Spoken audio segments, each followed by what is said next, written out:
Hi everyone, here's what's happened in Ireland in recent weeks. Up to 13,000 retired civil servants and ministers were checked for a serious incorrect pension payments.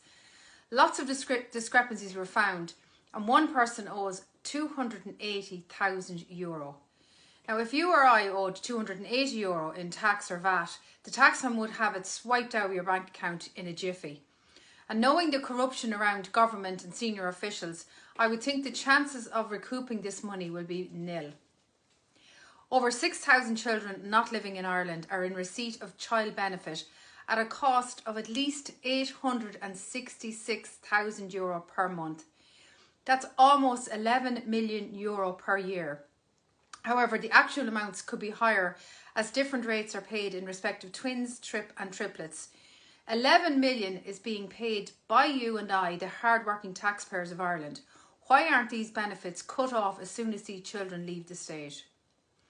While Germany have deported over 6,000 people in the first quarter of 2025, how many did Ireland deport during the same period, I hear you ask? Well, the answer is 71. Yes, I did say 71. Considering there were 2,403 deportation orders signed in 2024 and 700 deportation orders signed in 2025 so far, at the rate this government are deporting, it will take 10 years just to deport anybody who's been ordered to leave the state in the last 18 months.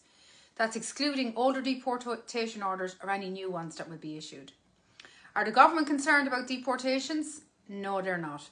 As the Justice Minister Jim O'Callaghan came out yesterday to say that there are almost 3,000 international protection applicants awaiting an offer of accommodation here. The only thing stopping the government housing these mainly men who have come here is that there's no availability of suitable houses here for them.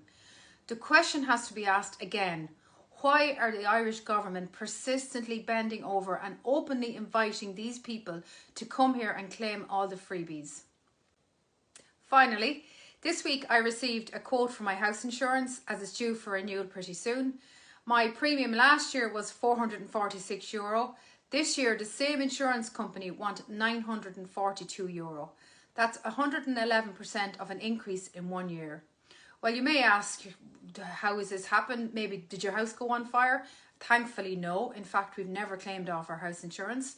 So the next thing to ask is, well, maybe the insurance company had a bad year and they're trying to recoup some of their losses. So I did a little bit of digging into Kenco Underwriting Limited. They're the insurance company. And in 2023, the company made €5.5 million profit.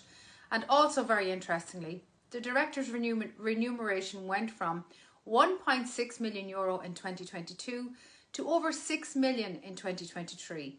That's 275% wage increases in 1 year. So these guys are getting very handsomely rewarded for completely screwing over their customers and laughing all the way to the bank. There is good news though, because it always pays to shop around and find a more competitive quote, which I did.